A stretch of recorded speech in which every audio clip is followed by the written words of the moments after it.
Então, nós vamos começar o dia hoje com o Écio Moraes, diretor do IBGM, grande conhecedor do setor há 20 anos, ele está conosco.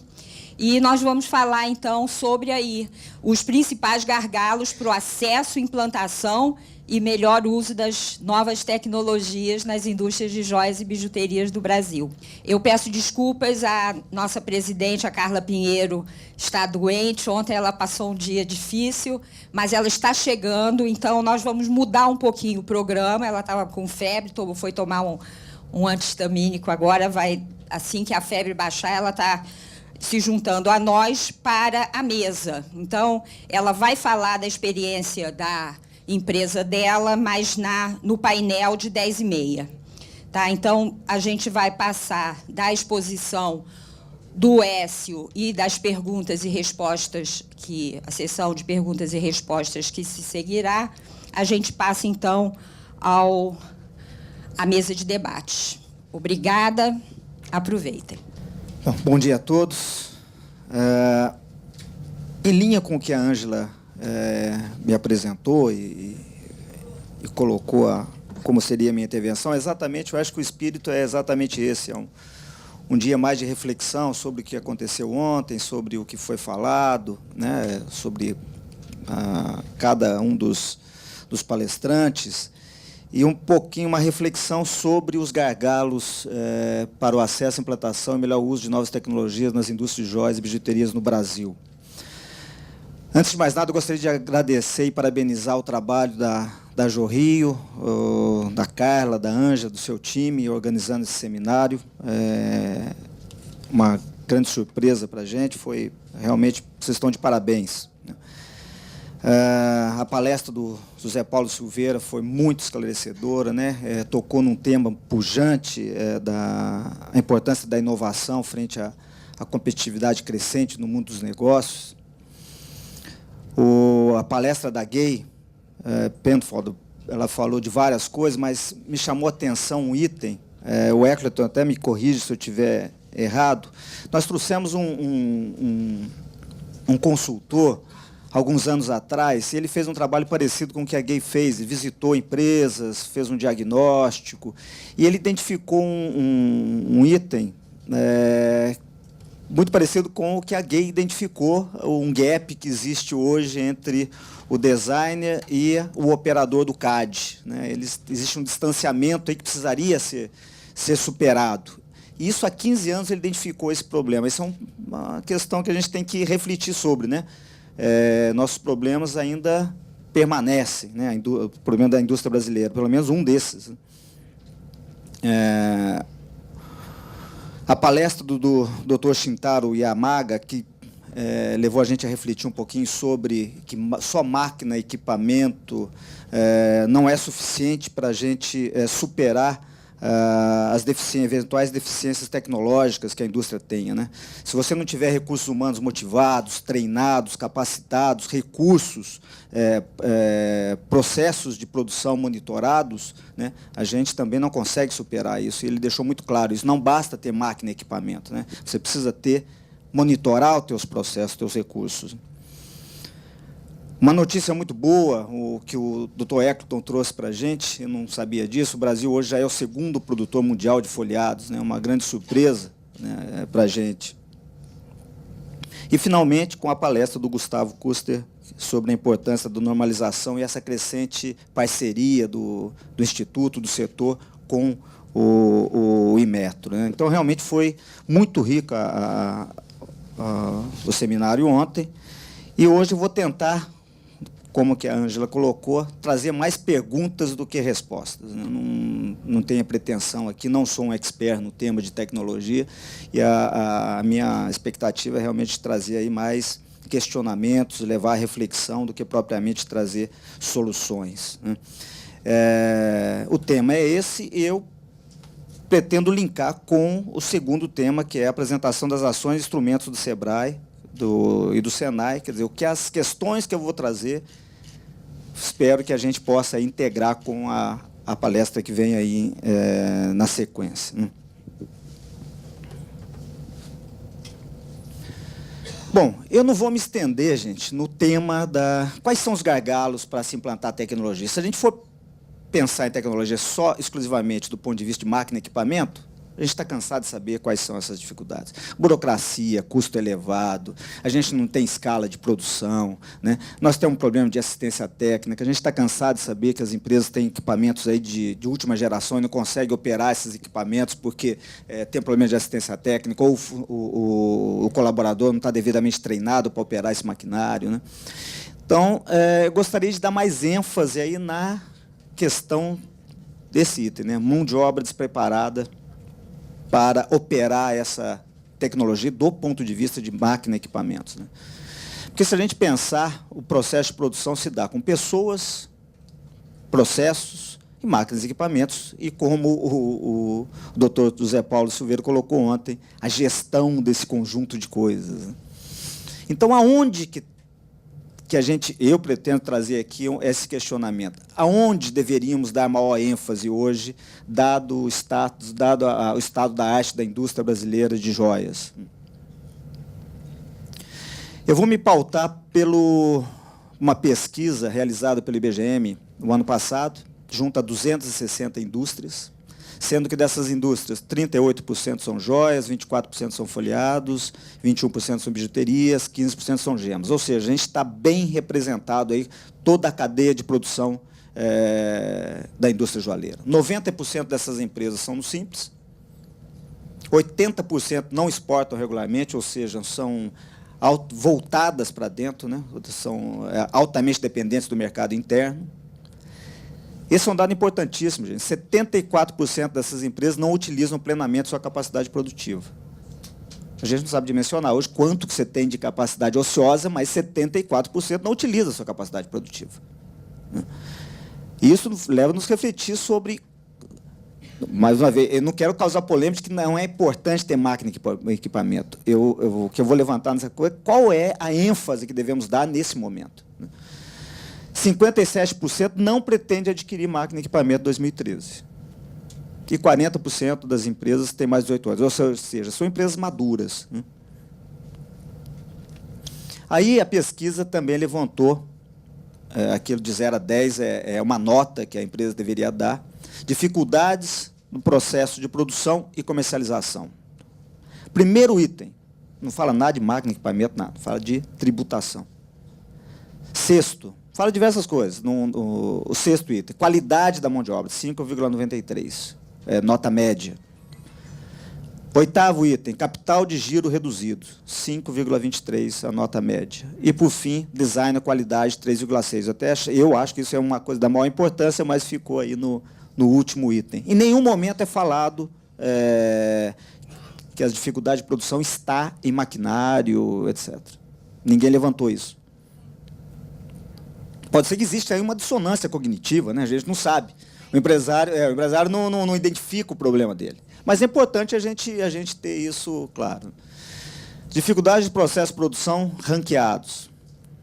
Acabamento e montagem, que vamos considerar.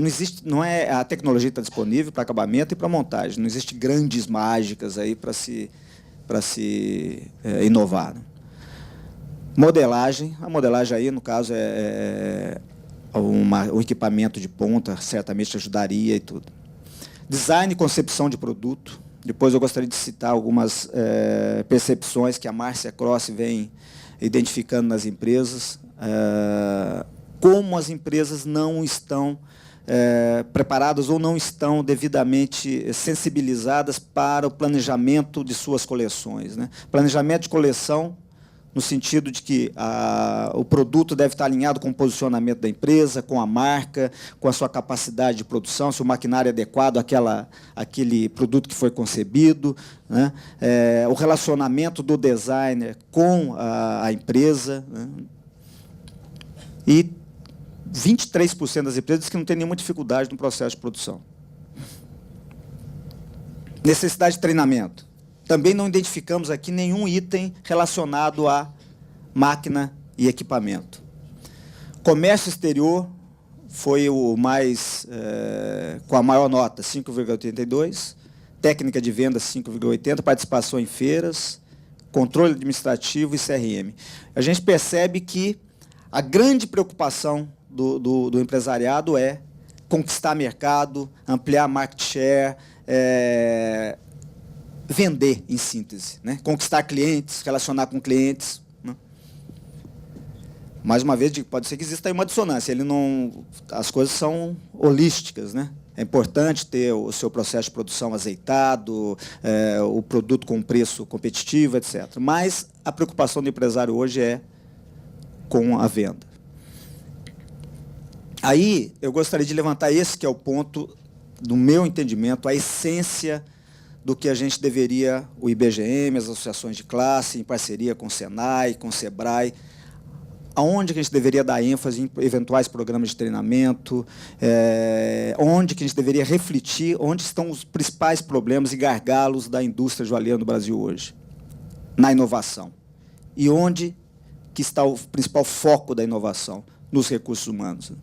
Schumpeter, que foi vamos dizer, o papa da inovação, Joseph Schumpeter, um economista austríaco, que cunhou aquele termo da destruição criativa, diz que a essência da economia não está nos valores mobiliários, ou seja, em recursos financeiros, nem nos equipamentos de produção, mas sim nas relações psicológicas entre as pessoas e o estado mental do indivíduo. Eu acho que isso a gente tem que refletir muito hoje sobre essa questão, né? Como que nós estamos relacionando com os nossos colaboradores, né? Como que a gente está como que nós estamos relacionando, nós empresários, conosco, com a gente mesmo, né? Como que a gente tem lidado com o desafio, o desafio de tocar um negócio hoje no mercado extremamente competitivo, né? Com enfim, com esse aspecto mais psicológico do tema. E aí, dentro desse espírito de inovação e empreendedorismo, o doutor José Paulo Silveira colocou bem claro para a gente hoje, inovar é gerar valor e não é sinônimo necessariamente de tecnologia. E a gente busca, eu acho que essa é a essência das coisas, né, é gerar valor para a empresa, é melhorar a margem de contribuição de cada produto que a gente desenvolve dentro da empresa. Gerando valor, a gente vai ter mais lucratividade, a gente vai ter mais condições de tocar, mais sustentabilidade para o negócio. E as perguntas são, a nossa indústria tem investido em inovação, em treinamento e motivação dos seus recursos humanos? A gente percebeu ontem, a Márcia pode até comentar, gostaria até que ela comentasse como é que ela tem visto essa questão dentro das organizações hoje, a percepção que eu tenho de relacionando com os empresários, eu acho que não temos investido, né? O Hugo, presidente do Conselho, coloca com muita ênfase isso. Gente, muitas vezes a gente gera uma frustração muito grande, uma profissional é treinada durante 3 anos aí numa escola de ponta em design, etc., e a gente não consegue remunerar adequadamente esse profissional. Esse é um desafio, gente, que a gente tem que refletir sobre ele. Estava conversando com a Carla Pinheiro ontem, o modelo de negócio dela, da ArtLab, hoje talvez consiga contemplar e valorizar esse profissional, visto que hoje ela presta serviço para várias empresas, então ela consegue ter escala, ela consegue trabalhar, inclusive, concepção de produto para outras indústrias, a partir do momento que ela tem a confiabilidade dessas empresas para... né? Enfim, é uma questão para a gente refletir. Nossa indústria tem investido na captação de ideias inovadoras provenientes da rede fornecedor, empresa, cliente. Eu costumo colocar que muitos profissionais do nosso setor são muito desprestigiados. Eu acho que um deles, por exemplo, é o representante comercial. Gente, o representante comercial é o sujeito que está lá na linha de frente, ele é o homem da infantaria, ele tem contato diário com o cliente. Ele sabe das dificuldades do cliente, muitas vezes existe uma relação pessoal com o cliente, é convidado para as festas do filho, do cliente, etc. O representante está lá no dia a dia, vendo se aquela vitrine do cara está adequada ou não está, né? Se o produto dele está adequado com o posicionamento da marca dele ou não está. Se nós treinarmos esse representante devidamente, ele pode ser um elemento fundamental para a competitividade da nossa empresa. Não só para levar a mensagem do produto que nós estamos lançando, quer dizer, contar aquela história do produto que ele está vendendo, como ele captar necessidades do varejo, para nos ajudar na concepção do nosso produto, para ajudar no relacionamento com o nosso cliente, né, para fazer o nosso CRM. E esse representante comercial na indústria brasileira hoje é visto apenas como um vendedor, cara que pega a mala e sai para vender. É um termo, né? A gente não valoriza esse profissional, nós temos que refletir sobre isso, né? E ele é um elemento dentro dessa cadeia de inovação absolutamente fundamental. Para não dizer que a gente não conversa, não relaciona com o fornecedor, etc. A nossa indústria tem investido em questões básicas. O Hector colocou muito claramente ontem. Vamos fazer o básico. Nós não temos feito o básico, né? Planejar nossas coleções, coleção alinhada com o nosso posicionamento de marca. Nós temos marca, nós fazemos relacionamento com nossos clientes. Muitas empresas não têm nada. Ela pergunta, inclusive, a Márcia, nas visitas dela, você tem um CRM? Eu tenho um cadastro, tenho... O que é o cadastro dele? É o nome da empresa, endereço, telefone. Não se resume a isso, gente. Cada cliente tem um perfil, cada cliente tem uma necessidade, cada cliente tem uma aspiração. Eu preciso conhecer o meu cliente. Nós não temos feito isso. Isso é básico, isso não é nenhuma novidade no mercado, né? Então, mais uma questão para a gente refletir. A nossa indústria tem investido em tecnologias básicas de gestão, como CRM, linha de produção organizada. Ela também tem identificado, gente, tem uma confusão na linha de produção. O sujeito tem 3 andares, ele nem se preocupou de organizar a produção ao longo desses 3 andares. Então, o que ele perde nesse processo, muitas vezes, é muito superior à demanda de redução de impostos, etc. Então, a gente não tem... aí é o desafio para a gente desenvolver programas de treinamento nesse sentido, né? Organizar melhor o layout de produção. Comunicação integrada. Os palestrantes ontem colocaram muito claramente, né, que não, existe um problema de comunicação dentro das empresas, né? Os diversos departamentos não se comunicam, não se interagem, né? Isso é um problema de todas as organizações, não é só da indústria joalheira, mas é uma questão para a gente refletir também. Dito isso, a grande pergunta para a gente refletir é: a nossa indústria, de um modo geral, está preparada para absorver de forma produtiva novas tecnologias de produção? Assim, tecnologia de alta sofisticação? Se eu não tenho o recurso humano devidamente preparado, se eu não explorei ainda o que eu tenho já dentro da minha empresa em termos de tecnologias tradicionais, se eu não estou extraindo o máximo dela, né? Mais uma vez, gente, eu não estou aqui para dizer que máquina e equipamento não é importante. Eu acho que só a gente tem que refletir sobre qual é a ênfase que nós devemos dar. Então, é basicamente isso. É um momento de reflexão apenas, como a Ângela aí colocou. Muito obrigado. Meu nome é Virgínia Moraes, eu sou especialista da área de design de joias do Senac, RJ. Muito boa. Eu acho sempre muito interessante palestras que terminam com perguntas, né? As perguntas, quando vêm antes da palestra, fica fácil, né? Eu vou até começar pelo final. Eu acho que tecnologia, sim, é necessário, claro, ainda mais porque é um setor que, né, precisa de toda essa inovação tecnológica, mas eu acredito que a gestão seja mais importante no momento. Concordo com você, né? Novos modelos de negócio, novos planos de negócio. A empresa tem que entender o que ela é, para onde ela quer ir, e aí sim a máquina ser inserida dentro de um processo de gestão, que a Gai falou muito ontem, né, dos processos. Né? Então, eu acredito que a gestão seria assim, um ponto. E é mais fácil, né? Gestão agora é mais fácil conseguir suprir, né, essa necessidade para depois pensar adiante.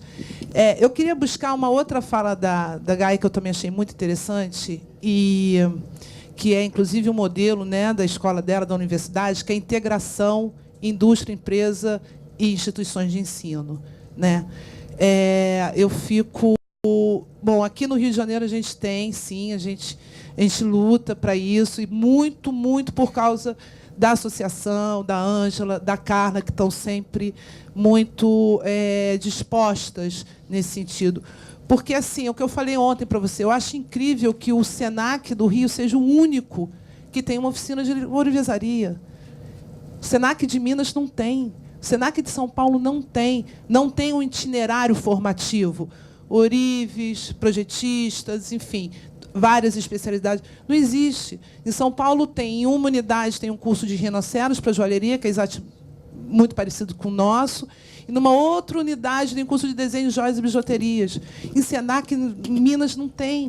Quer dizer, então, a educação profissional, diferentemente das universidades, elas trabalham de acordo com a demanda do mercado. Que foi o caso da GAI, né? Foi uma demanda do mercado, das empresas. Você viu que ela falou que ela tem maquinários lá, né? Das empresas, existe sempre uma parceria, a Coxum, que é a grande distribuidora.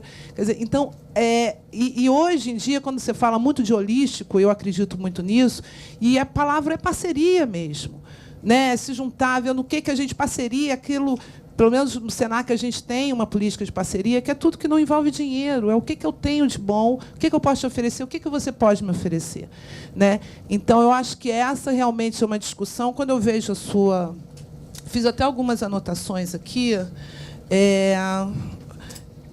que você até sublinhou, né? Mão de obra despreparada. É verdade. Por quê? Porque você fala que de 57% não querem tecnologia, 6% só acha... A mão de obra está em 6º lugar, né, no ranking, enfim, das necessidades. O design e qualidade está em 15º. Né? As dificuldades, 25% do design, 23%, não tem nenhuma dificuldade. Então, é muito difícil também a parte do educação profissional, tá, gente? Estou falando de educação profissional, não estou falando de educação acadêmica, mas o ensino profissional ele trabalha com essa demanda do mercado. Então, é assim, por onde que a gente começa? A gente começa realmente levando a consciência desses empresários que o modelo de negócio deles, eles não vão sobreviver, que existem novos modelos de negócio hoje, mas vários. Você pega business plans, hoje tem de todas, desde a primeira pequena empresa, desde o MEI. Inclusive, o MEI também, ele não pode pensar que é só o produto. Ele tem uma joia bonita, vou arrebentar de vender. Não, tem que ter um plano de negócio, tem que ter CRM, tem que fazer um benchmark, tem que saber qual é seu líder. Quer dizer, então, tem toda uma gestão. Eu acho, assim, o problema maior hoje, que eu acho que, enfim, não é tão difícil, é a implantação de modelos de negócio para cada empresa. Não sei se a partir de consultorias, como a Márcia faz muito bem, né? A Márcia eu conheço há muito tempo, sei da qualidade do trabalho dela, mas isso deveria ser feito na escola, né? Então, eu só queria tentar, enfim, corroborando o que você falou e o que a Gay falou dessa parceria. Estou vendo essa coisa da Firjan, que eu acho que a Firjan, né, é do segmento da indústria, é do segmento de vocês, né, o Senac não é. E assim, eu torço realmente para que aconteça na Firjan, e por que não, o Senac com o Senai, entendeu? Vamos trocar, e a gente vai falar de comércio lá, e vocês vão falar de indústria. Quer dizer, então, que haja mais parcerias. Eu acho que é esse um grande, enfim, o gap, realmente, disso tudo se chama parceria e gestão. Era isso que eu queria falar. Márcia? Gostaria só de comentar, concordo plenamente com o que você colocou, e ainda dentro do que nós temos abordado aqui, é um momento de reflexão, não só para o segmento joalheiro, mas para o Brasil, né? Nós estamos aí na véspera de uma eleição da maior importância, e é um momento da gente refletir o que nós esperamos do Estado, do governo. Né? A gente tem uma cultura ibérica de esperar muito do governo, que o governo me ajude, que o governo faça isso, que o governo faça aquilo.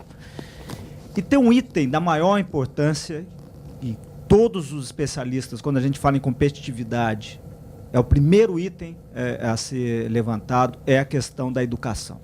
Né? E, basicamente, a educação básica. O Estado brasileiro não tem investido devidamente naquele item, na educação básica. Né?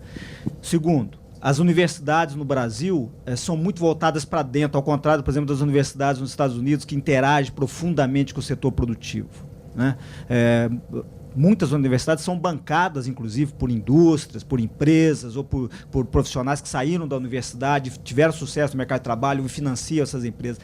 É o tempo todo essa interação. E a universidade tem muito acadêmico aqui, eu sei, a universidade é muito voltada para dentro. O sujeito desenvolve uma tese, uma dissertação, para que os seus pares reconheçam aquele trabalho e não o mercado reconheça o trabalho. Né? O Roberto Campos, um ex-ministro da Economia, ele dizia uma coisa muito interessante, né, que tem países naturalmente ricos e vocacionadamente pobres. E tem países naturalmente pobres e vocacionados para a riqueza. O Brasil está espero que não continue, mas está no primeiro grupo, né? É um país riquíssimo do ponto de vista natural, mas não sabemos explorar devidamente essa potencialidade natural. Por quê? Porque nós não temos o investimento devido na educação. Ao contrário de Coreia e Japão, por exemplo, são países naturalmente pobres do ponto de vista natural e são riquíssimos hoje porque investiram no recurso artificial, no recurso gerado dentro das universidades, gerado dentro da educação, né? Então, hoje, eu acho que dentro mais ou menos do que você colocou, absolutamente prioritário, não só para o setor joalheiro, mas para o país, né? Para a gente conseguir superar esse atraso em termos de competitividade que nós temos. Márcia, por favor. Bom dia. Eu estou aqui coçando a língua, eu vou falar já também. Completando um pouco até essa questão da tecnologia dentro da formação... Márcia, por favor, você se apresenta para todo mundo para te conhecer. Alguns conhecem, mas muita gente não conhece. E o seu trabalho também que você está fazendo para o IBGM, né? Bom, meu nome é Márcia Cross, eu faço hoje uma consultoria, que é um projeto entre o SEBRAE e o IBGM, que é a capacitação das indústrias para um desempenho, uma performance melhor nas feiras comerciais. Então, nessa consultoria, tem um contato direto com as fábricas internamente, onde a gente aborda desde a linha de criação, passando pela parte de processos produtivos, treinamento de equipe de venda, apresentação nos espaços dentro dos estandes nas feiras, buscando um potencial resultado nessas feiras comerciais em função da demanda hoje de feiras que nós temos no mercado. Então, isso me possibilitou uma vivência grande em algumas empresas de diferentes perfis, hoje, de maturidades diferentes, e deparando com uma realidade que a gente já tinha mais ou menos uma noção que seria, mas hoje, de fato, e comprovada. Então, o que a gente percebe assim é que hoje a tecnologia ela foi entrando nas indústrias de forma gradativa. Então, algumas entraram já há alguns anos atrás, outras entraram com a tecnologia, quando eu falo tecnologia de prototipagem rápido, o 3D, foram entrando progressivamente. O que acontece? Existe um ajuste nessa questão, porque eu posso estar entrando com a tecnologia, mas eu preciso de uma segunda etapa, que é a excelência na ferramenta nova, ajustada ao meu processo produtivo existente. Então, hoje, o que a gente percebe, assim, algumas empresas que já entraram há mais tempo já conseguiram uma excelência nisso, conseguiram aproveitar do seu processo produtivo um diferencial baseado nessa tecnologia nova. Então, começam a descobrir possibilidades novas, explorar de forma diferenciada. Algumas estão entrando com a tecnologia agora, então eles acabam trazendo profissionais com um grau de conhecimento muito grande no RINO, mas não tem um conhecimento nenhum na ourivesaria. Então, acaba tendo um conflito enorme, porque eles não têm um conhecimento de espessura de chapa, de distribuição de garra num pavê. Então, na hora da construção desse desenho, ele acaba sendo inviável. A questão nova da cera sendo para dentro da borracha, eles não conseguiram ajustar a abertura da borracha hoje sendo feita na resina. Então, começam a ter alguns conflitos que vão criando gargalos no processo produtivo. A consequência disso é, num planejamento de coleção focada num semestre de uma feira, eles têm um planejamento de uma necessidade, um lançamento de 100, 200 peças, e normalmente essas peças não chegam nem na metade, eles não conseguem chegar na feira com 100% do objetivo cumprido. Então, assim, e fora ainda a falta do ajuste da criação, da compra dos desenhos, da equipe de criação dentro desse contexto. Então, ainda são comprados desenhos sem um acompanhamento, onde esse desenho entra, ele não acaba tendo um ajuste, não se adequa ao diferencial competitivo dessa indústria, muitas vezes, e esse desenho acaba nem sendo sendo viabilizado. Então, é investido um valor no desenho, é investido uma demanda no processo produtivo, e esse desenho acaba morrendo no meio, a mortalidade infantil que ele sentiu ontem, né, falou ontem. E isso eu percebo assim, que até, né, Virgínia colocando, qual é o acesso hoje da parte de criação dentro de um chão de fábrica, né? Tem uma distância muito grande, então não tem uma afinidade, tem uma formação teórica do desenho, mas não uma realidade na prática, né? Que eu acho que está começando a melhorar, mas ainda estamos um pouco distante. Então, uma consequência disso tudo. Bom dia, meu nome é Fabiana, eu sou a coordenadora de moda do Sebrae do Rio de Janeiro e atuo diretamente com a Jorrio com o projeto Joia Carioca. Eu achei muito pertinente tudo que você falou com relação a essa questão da preparação e complementando assim, né, as duas falas, eu acho que assim, concordo totalmente. E eu acho realmente que a gente tem que olhar para dentro, né? Quando a gente fala dessa questão é lógico que a gente tem que rever a carga tributária, é lógico que a gente tem que rever os incentivos e tudo, mas a gente lida com 97% desse universo, né? A gente está falando da força dos pequenos negócios, né? Que é onde o Sebrae atua. 97% dos empreendimentos de joias desse país são ou microempreendedores individuais, ou microempresas, ou empresas de pequeno porte. E a gente vivencia assim, diariamente uma realidade, eu acho que eu posso falar também pela Jorrio.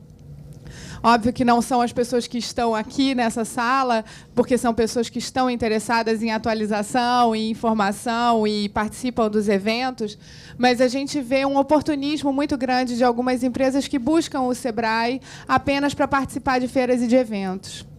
E as pessoas acham que a solução de todos os seus problemas é participar de uma feira de atacado ou de um evento para divulgar o seu produto ou conseguir uma vitrine aqui ou alguma coisa assim.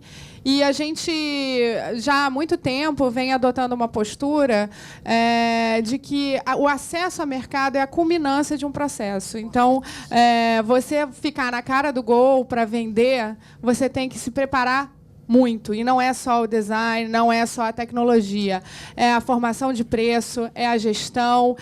Se você forma um preço errado e alguém compra 200 peças daquele, você está aniquilado, né? As pessoas têm que investir em mix de produtos, quer dizer, essa máxima da matriz BSC, ela serve para qualquer tipo de produto, inclusive para o segmento de joias. Quer dizer, a questão que a gente fala, né, de que você tem que ter o seu produto vaca leiteira, que é aquele que se vende por si só, a gente tem que ter o abacaxi, o aposta, né, o produto estrela, enfim. Então, porque o lojista que ele vai comprar, ele não vai comprar só o seu produto premium, ele vai comprar o seu produto premium, mas ele vai comprar o seu produto mais simples, que vai vender mais, que vai ser uma lembrança, que vai ser um presente de final de ano, né? A gente que está no setor aqui, as pessoas que estão atualizadas e que estão aqui nessa sala, né, a gente fica muito feliz de ter um evento como esse, já tem noção da realidade do que a gente está conversando. Mas lá fora, quantas e quantas empresas têm uma visão míope do mercado e não conseguem nem entender que o seu concorrente é um smartphone, né? A menina agora não quer mais que o namorado dê um brinco de ouro ou um anel, ela quer o iPhone 5S, enfim.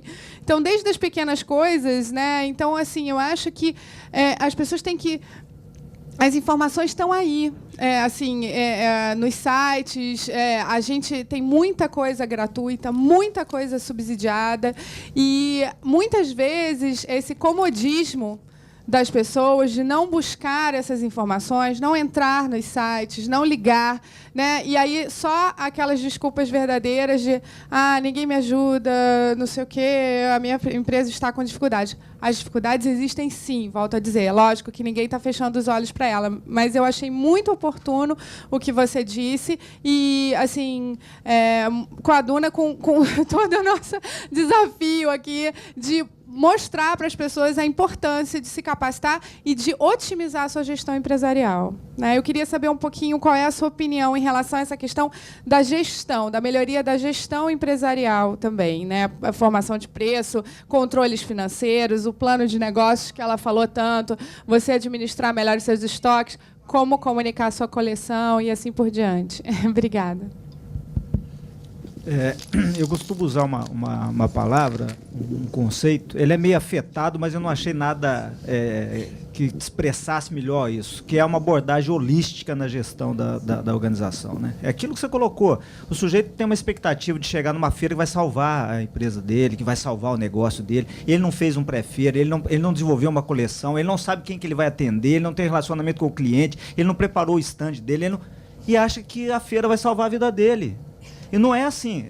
Você tem que pensar no teu produto, se o produto está alinhado, se você fez composição do preço está correta, se você sabe quem você vai atender, se você fez um trabalho de pré-feira, você estimulou o cliente a visitar o teu stand, se o teu stand está agradável, se você tem lá um agrado para ceder para ele, tem o trabalho da feira ali, do atendimento, se o teu pessoal está devidamente qualificado para atender, para explicar aquela coleção, para vender a história por trás do produto, depois você tem o pós-feira. É uma abordagem holística, gente, não tem o salvador da pátria. O Brasil, a gente é aquela da cultura portuguesa de Dom Sebastião. A gente fica procurando Dom Sebastião até hoje, né? Dom Sebastião sumiu, desapareceu, não tem mais Dom Sebastião, né? E na política isso é muito presente no Brasil, né? A gente achar que tem um salvador. Nós que temos que salvar a gente, ninguém vai salvar a gente, não. Então, essa dependência das coisas, e essa abordagem, o Sebrae está de parabéns, né, essa abordagem tem que ser holística, não pode ser uma abordagem só tecnologia, só recurso humano, só processo. É um conjunto, e a gestão que harmoniza isso tudo. Olá, bom dia, Écio. Parabéns pela palestra. Trouxe perguntas de todos, na verdade, né? Todo mundo se pergunta isso todo dia. Mas, assim, dá a impressão... tudo bem. Eu sou André Girelli, represento as empresas do Rio Grande do Sul, pelo Cindy Joias, e tenho a empresa também, que é da família. Então, eu conheço bastante esses problemas, a gente vivencia isso todo dia, né? Tu trouxe várias perguntas, eu vou tentar esclarecer um pouquinho uma delas, que apareceu aí que o empresário está se preocupando muito mais com aquilo que está fora da empresa do que dentro. Pelo menos ele não precisa de máquina, ele não precisa... Quer dizer, parece que dentro está melhor do que está fora. Eu acredito que isso aconteceu pelo seguinte: depois de 2006, que o câmbio começou a baixar, as empresas que eram exportadoras deixaram de exportar, o empresário se viu uma dificuldade de ter que começar a repensar preços, custos, porque as coisas foram apertando tanto, aquela gordura que ele tinha já não existia mais. E ele teve que se voltar para dentro da empresa. Então, acho que hoje o empresário, que deveria estar muito mais fora da empresa, ele está dentro. E ele acha que ele consegue resolver o que está dentro. E por isso que ele está precisando de representante melhor, que se venda mais rápido, que a feira faça um milagre e resolva os problemas, porque ele acredita que dentro da empresa ele domina. Né? Às vezes não é verdade. Ele tem essa visão míope de que não está precisando de ajuda, mas às vezes o problema é interno. Né? Então, eu acho que aconteceu um pouco disso. Né? Mas eu vejo também que, para tentar ajudar um pouquinho também nessa... Parece que é uma bagunça, né? Mas eu acredito assim, se fazem alguns treinamentos pontuais com relação aos APLs que o Senai puxa essa demanda das empresas e tal, mas isso acontece por um certo tempo com um certo grupo de empresas. Depois essas empresas amadurecem e às vezes as coisas não têm uma sequência. Então, aquele novo entrante, aquele cara pequeno que está começando, ele não tem essa ajuda, porque a ajuda, aquele bonde já passou, ele tem que esperar o próximo. Entende? Então, talvez para ajudar um pouco a organizar, a minha sugestão seria que certas coisas que são muito repetitivas, tipo formação de preço, treinamento de representante, isso é uma coisa que todas as indústrias precisam. E elas, por si sós, às vezes, não conseguem fazer com que tudo aconteça. Né? Então, talvez esse tipo de treinamento poderia se criar uma metodologia de ensino voltada para o ramo de joias, seja alguns cursos para folhado, outros para prata, outros para ouro, dá para se individualizar. E aí que isso aconteça sistematicamente em certos locais do país, né? Em cidades melhores ou mais cômodas. E aí, por exemplo, se tem um treinamento de representante lá em Porto Alegre, no Rio Grande do Sul, as várias empresas que estão ali no entorno poderiam, então, inscrever os seus representantes daquela região para participar desse treinamento. Quando ela acontecer no Rio, veio o pessoal de Rio, São Paulo, porque o custo para a empresa também deslocar um cara do Espírito Santo para o Rio é menor do que do Espírito Santo para Porto Alegre. E eu acho que criando esses cursos básicos e fazer com que isso seja recorrente, ou uma vez por ano, eu acho que isso ajuda todo mundo. Na verdade, o custo reduz para todos, né? A gente acaba usufruindo e conhecendo o trabalho das entidades que fazem esse tipo de... Porque muitas vezes o empresário não conhece o trabalho da Firjan, o trabalho da Jorril, o trabalho do Cindy Joias e tal, e é uma forma da gente conseguir captar esse empresário também, puxar ele para o nosso lado, para que ele comece a participar, a trocar ideias. Eu lembro bem quando a gente participou do APL lá em Guaporé, lá no Rio Grande do Sul, muitos negócios eram fechados entre vizinhos, né, durante as palestras, porque o pessoal, na verdade, não tinha oportunidade de conversar, né? Então, eu acho que esse tipo de... sistematicamente, esse tipo de treinamento ia dar um ganho de escala muito grande para a eficiência, para saber que algumas empresas não são concorrentes diretas, podem ter um representante que atue para as duas, e isso traz vantagem para as duas, na verdade, até em questões jurídicas, que às vezes acontecem, né, no caso de representantes e tal. Então, fica a minha sugestão, né, e do que precisarem do Sindijoias lá do Sul, estamos à disposição. O IBGM está planejando de lançar, já começou o trabalho de desenvolvimento de um programa de treinamento por ensino à distância, né, um EAD. E a ideia é lançarmos esse programa com cursos básicos e outros mais apurados logo na próxima FENIJ, em fevereiro do ano que vem. Então, a gente vai ter esse programa de treinamento disponível na internet, voltado especificamente para o setor. E só para fazer aqui uma ressalva, André, em nenhum momento a gente pretende minimizar as externalidades, os problemas externos de carga tributária, de burocracia, de restrição a negócio. Acho que um dos países que tem um ambiente mais hostil a negócio no mundo é o Brasil, né? A gente sabe disso tudo. Eu acho que a gente tem que louvar o empresário diariamente, porque é quem gera riqueza. O governo não gera riqueza, o governo diz que distribui riqueza e muitas vezes se perde ao longo do caminho, né? Então, quem gera riqueza, quem desenvolve o país é o empreendedor, é a empresa. E a gente sabe as dificuldades que é tocar um negócio, né? O sujeito precisa ter muita resiliência, muita força de vontade, porque é um desafio diário. Agora, as externalidades a gente procura administrar com os seus órgãos de classe, tentando reduzir carga tributária, tentando votar num presidente ou num projeto de governo mais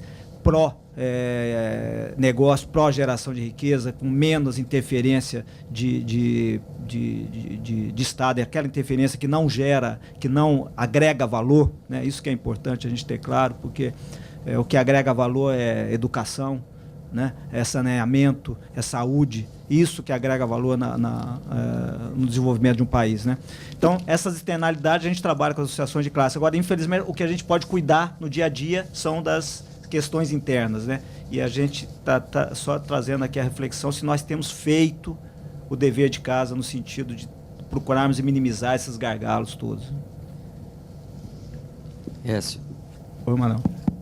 Manuel dos Sindijoias de Minas Gerais. Queria compartilhar com vocês um pouquinho uma experiência que teve em Minas Gerais para mostrar o grau de complexidade e de dificuldade do problema do design, da instituição do design dentro da empresa. Nós fizemos um projeto com a FAPEMIG, que é a agência financiadora de projetos de inovação do governo de Minas Gerais, para combinar inserção de design dentro das empresas. Então, a ideia a FAPEMIG tinha uma bolsa que ela pagava durante 7 meses para um design, para ele estar numa empresa, para que ele pudesse desenvolver, então, a coleção da empresa. Mas a gente foi muito cauteloso ao imaginar o projeto e ao trabalhar. A gente nomeou um tutor geral do projeto que ia na empresa primeiro, conversava com a empresa, dizia todas as fases que ele tinha que passar pela empresa e, ao mesmo tempo, ela trabalhava também com o design. Ela orientava o design. Tinha reuniões quinzenais com a empresa e quinzenais com os designers. E a realidade mostrou que o abismo, a separação de percepções é maior do que a gente imaginou no primeiro momento. A empresa ela não tem claramente o posicionamento estratégico dela, nem a direção estratégica, para que ela pudesse orientar os designers qual o tipo de produto, para qual público, qual era a estética ou o estilo daquela empresa, que pudesse facilitar o trabalho do design. E quando a gente foi trabalhar muito com a empresa, para discutir com ela esses projetos, a maioria delas considerou como uma interferência indevida no processo decisório. Eles, em vez de reconhecer que não sabiam claramente para onde eles iam, quais eram as estratégias, eles questionavam permanentemente o porquê daquela daquela pergunta, daquela conduta, até insinuando que aquilo era um segredo da empresa. Então, vencer essa primeira barreira foi muito difícil. Os empresários, a gente marcava reuniões quinzenais, eles não compareciam, cancelavam as reuniões. Então, foi muito difícil. Do lado dos designers, eu queria dizer que, normalmente, esse projeto foi para jovens designers, não era para designers já consagrados e tudo mais. Mas nós não fizemos nenhum tipo de restrição. Mas, normalmente, era um projeto de inserção de designers. Os designers mostrou que a academia ela está absolutamente distante da realidade do cotidiano das empresas. Os designers não tinham a capacidade de compreender essa missão econômica que a empresa tinha e se perdiam com pouca eficácia na condução do processo. Por mais que a gente puxava e orientava, no sentido, vai nessa direção, demorou muito, elas não tiveram... a gente orientou para que a gente discutisse os processos produtivos, para ver quais eram as capacidades técnicas que aquelas empresas tinham. Então, muitas vezes planejavam coisas que estavam aquém ou além da capacidade da empresa. Então, em suma, nós gastamos 7 meses para fazer apenas uma coleção e foi muito sofrido o processo de adaptação tanto das empresas quanto dos designers.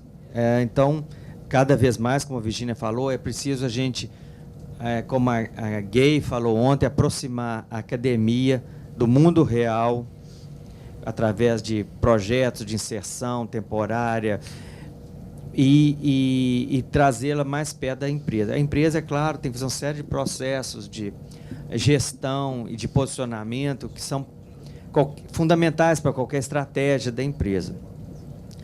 E, por último, só ressaltando que, a despeito de nós termos 10 vagas, nós só conseguimos preencher 7 vagas. Ou seja, e não tinha limitação, era joias e bijuterias. Para mostrar um pouco, eu falo que o empresário está em coma. Ele não... Nós temos uma série de projetos em Minas agora e a gente não está conseguindo fechar os projetos, são subsidiados a 90%, 80% pelo SEBRAE, e pela FIENG. A gente não consegue ter um número mínimo de empresários para fechar as estruturas, os cursos e tudo mais.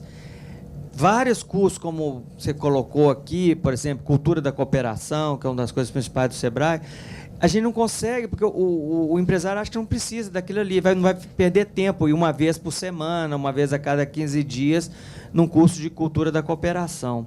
Então, você faz essa estratégia que Gay colocou ontem. Nós temos um projeto aprovado em Minas Gerais para fazer um desenvolvimento coletivo intra-empresas de um estilo de Minas, para que a joia de Minas seja reconhecida como tal.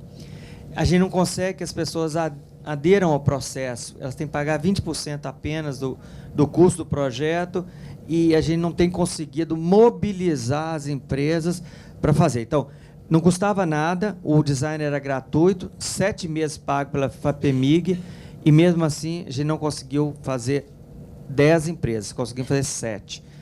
3 de bijuteria e 4 de joias.